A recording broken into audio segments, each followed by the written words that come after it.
Salutations à tous, c'est le frère Mouta Manedi et aujourd'hui encore une fois par la manifestation de la grâce de l'Oba, par son verbe, par le deuxième, nous allons partager une exhortation dans Bibel Katambale, la Bible sans erreur ni contradiction. Donc pour cela, nous allons parler de les vrais et les faux amis. Nous allons aller dans Moutatedi par Monmon, orientation à l'ouverture de la sagesse au chapitre 12 à partir du verset 5 jusqu'au verset 15. C'est à la page 482. Donc, le titre, c'est les vrais et les faux amis. Et ça, c'est toujours par rapport à la sagesse. Parce que Monmon, il était sage, il était intelligent et donc il donnait des proverbes, des préceptes pour que nous puissions comprendre les choses spirituellement pour notre avancement spirituel et pour la vie quotidienne aussi. Et au verset 5, il est dit ceci. Ce n'est pas dans le bonheur qu'on reconnaît l'ami, virgule. Donc, déjà le titre nous dit les vrais et les faux amis. Donc, il y a une distinction. Parce qu'il y a ceux qui vont se faire passer pour des amis et plus tard, on se rendra compte que, en fait, c'était des hypocrites. Ce n'étaient pas réellement nos amis. Et il y a les vrais amis, donc ceux qui sont fidèles, ceux qui ont l'amour réel. Donc la fraternité, l'amitié. Et il est dit, ce n'est pas dans le bonheur, donc ce n'est pas dans le bonheur, dans la joie, quand tout va bien, qu'on reconnaît l'ami, qu'on reconnaît un vrai ami. Mais dans le malheur, virgule. Parce que dans le bonheur, quand une personne peut-être elle est aisée, elle est dans la joie, il va y avoir plein de monde qui vont être autour d'elle. Donc tu peux avoir des amis, des collègues, ainsi de suite, qui vont t'apprécier par rapport à tes biens, par rapport à ton état, soit financière, par rapport à ton humeur, ainsi de suite. Mais dans le malheur, quand la situation change, et peut-être on est dans une situation plus précaire, où des malheurs nous arrivent, il y a des événements qui se produisent, qui se passent, et peut-être cela nous attriste, ou notre situation change. Il est dit ici, l'ennemi ne reste pas caché après la virgule. Donc, l'ennemi ne reste pas caché. Dans ce malheur-là, c'est là qu'on reconnaît qui est réellement fidèle, qui avait l'amour réel. Donc, l'amitié réelle. Il dit, mais dans le malheur, virgule, l'ennemi ne reste pas caché. Donc, dans ce malheur-là, l'ennemi, on voit qui est notre ennemi. Donc, ces circonstances-là de malheur permettent aussi qu'on puisse distinguer, voir qui réellement est là par intérêt et qui est là par amitié. Verset 6. Quand un homme est heureux, virgule, ses ennemis sont dans l'affliction. Donc, parce que la personne qui déteste quelqu'un, quand cette personne-là est heureuse, ses projets vont bien, ça va ronger. Ça va faire, mais pourquoi? Donc, ça l'affecte. Mais dans ses malheurs, donc dans les malheurs d'un homme, mais dans ses malheurs, virgule, même son ami s'écarte de lui. Donc, dans les malheurs, les amis, les soi-disant amis, les prétendus amis vont s'écarter. Ils ne vont pas rester là, ils ne vont pas rester fidèles par rapport à la situation, ils ne vont pas pouvoir supporter puisqu'ils sont là pour leur intérêt. Verset 7. Ne te fie jamais à ton ennemi, point et virgule. Car sa méchanceté est pareille au bronze qui s'altère. Donc au bronze qui change, qui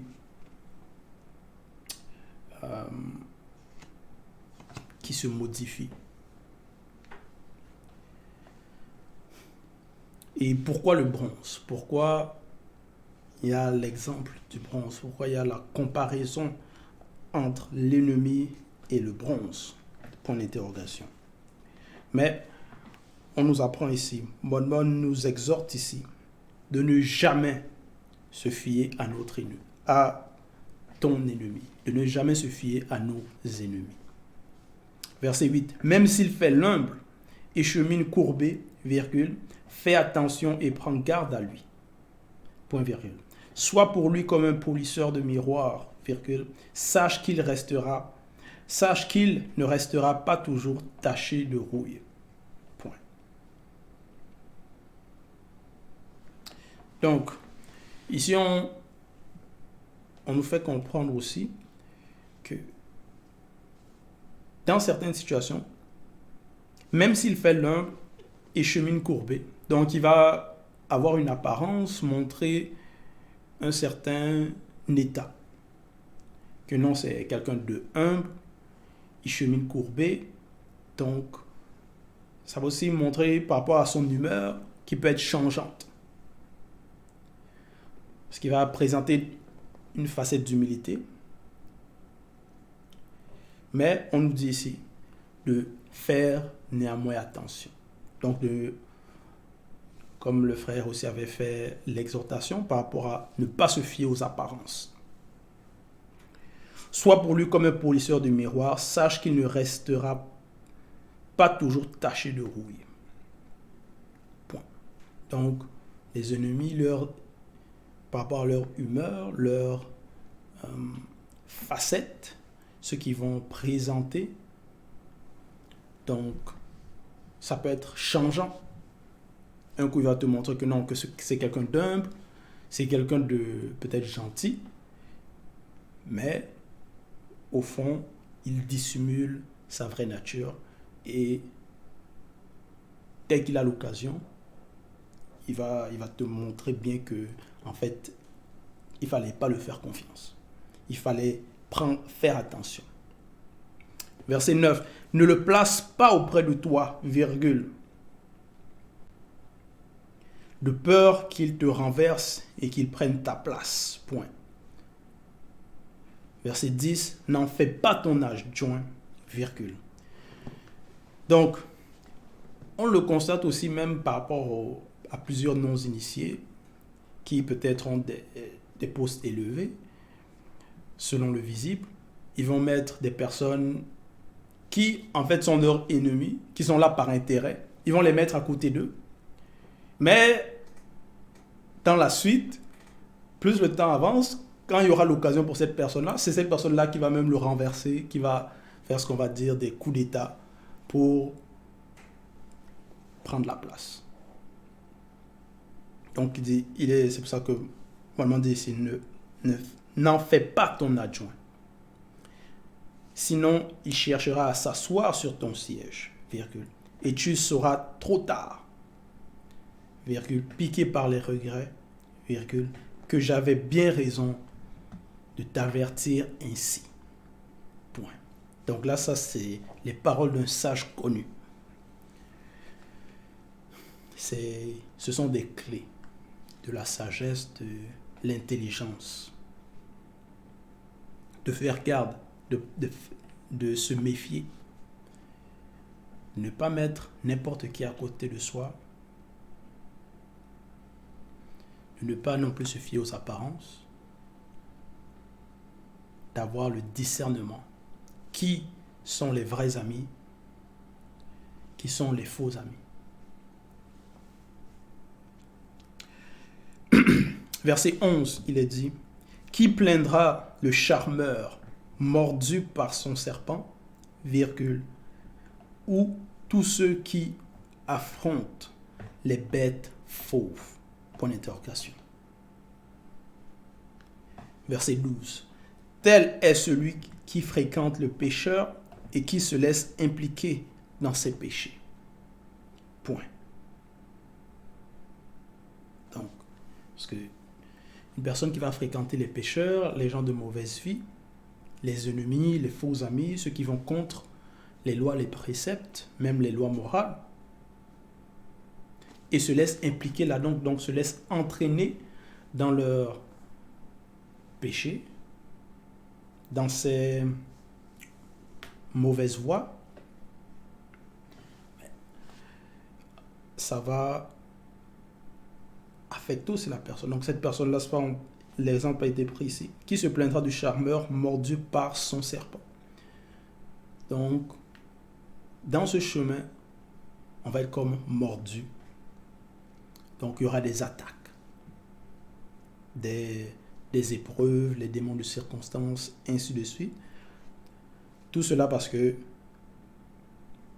on s'est laissé impliquer par les péchés d'autrui. Donc, on a accompagné cette personne, on a pris part à ce que cette personne faisait. Nous savons que le salut est personnel. Ce qui importe, c'est de marcher selon l'esprit, la vie spirituelle. Verset 13. Il reste 1 heure avec toi, virgule. Mais si tu chancelles, virgule, il ne s'attarde pas. Point.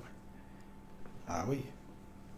Donc tu as des biens, peut-être tu as une maison, il va être là avec toi. Mais dès que la situation change, ça ne va plus. Ah là, déjà pour l'avoir au téléphone, ça va être difficile.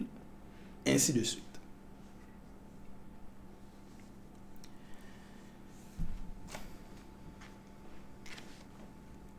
Verset 14. L'ennemi a la douceur sur les lèvres, virgule. Donc, l'ennemi va savoir comment employer les mots. Va savoir comment se faire passer pour quelqu'un de doux, quelqu'un d'humble, quelqu'un qui... Voilà. Donc, par ses mots, par ses paroles, il va camoufler. L'ennemi a la douceur sur les lèvres, virgule.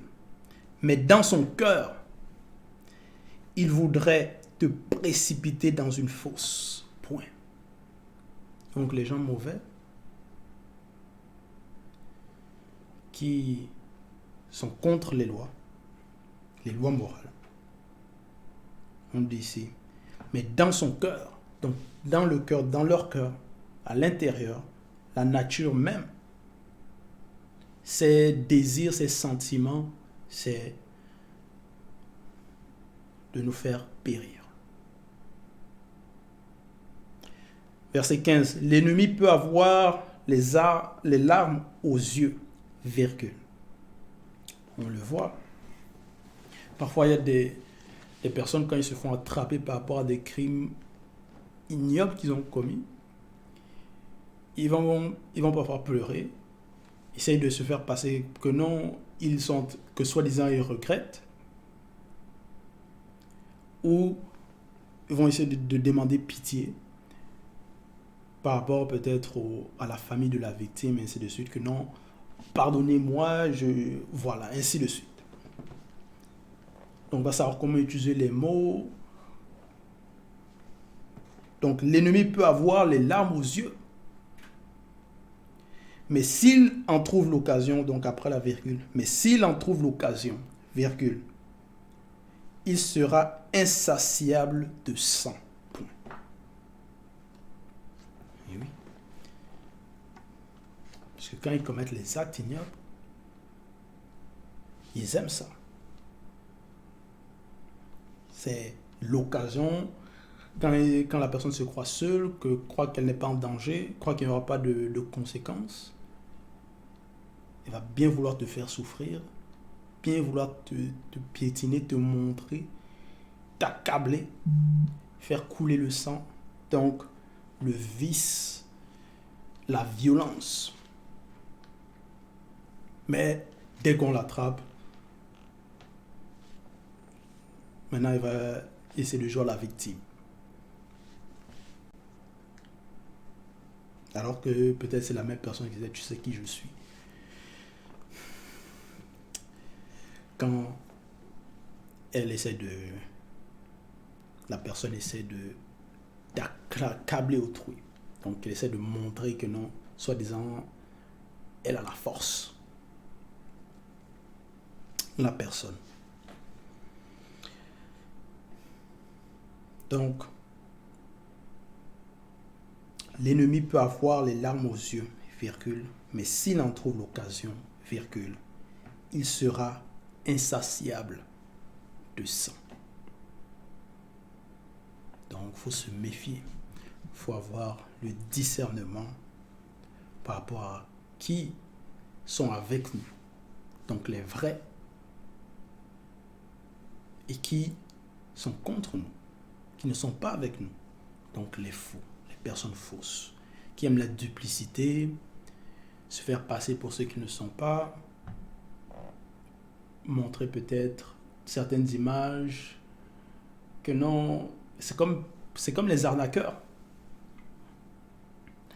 Au début, la personne va se faire passer pour quelqu'un, non, elle veut ton argent, donc elle va jouer le jeu.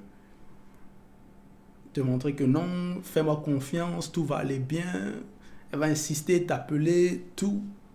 Savoir comment utiliser les mots, te parler longtemps. Et dès qu'elle t'a eu, voilà, c'est trop tard.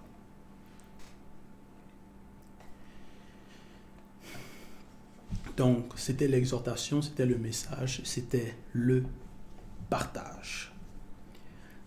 Toute gloire et tout honneur à l'Oba, le seul créateur unique et véritable.